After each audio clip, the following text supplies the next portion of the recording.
Kaibigan. Sa mundong puno ng ingay at gulo, may mga taong dumating na di mo akalaing totoo. Sila ang hindi kadugo, pero parang pamilya. Sila ang mga kaibigan, tunay na halaga.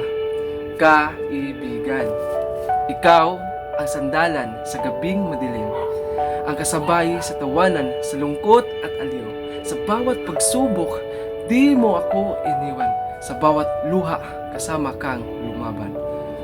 Di laging masaya, may mga tampuan at away, ngunit sa dulo, tayo'y nakakabatirin naman.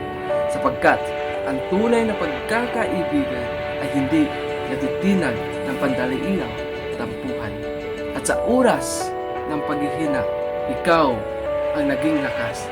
Sa panahon ng pagkalugmok, ikaw ang liwanag, ikaw ang nagsasabing, hindi ka nag-iisa. Ikaw ang nagpatunay na may mga taong hindi basta nawawala. Salamat sa pag-unawa, sa yakap at saya, sa walang sawang pagdamay sa bawat problema. Hindi ko man masabi araw-araw, pero tandaan sa puso ko, ikaw ay isang tunay na kayamanan.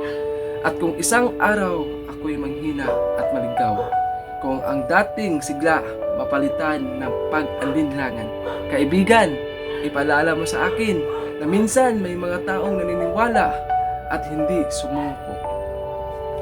Dahil ang tunay na pagkakaibigan ay hindi lang sa masayang sandali, kundi sa panahong kailangan natin ang isa't isa. Sa laban ng buhay nang hindi natin kayang harapin mag-isa.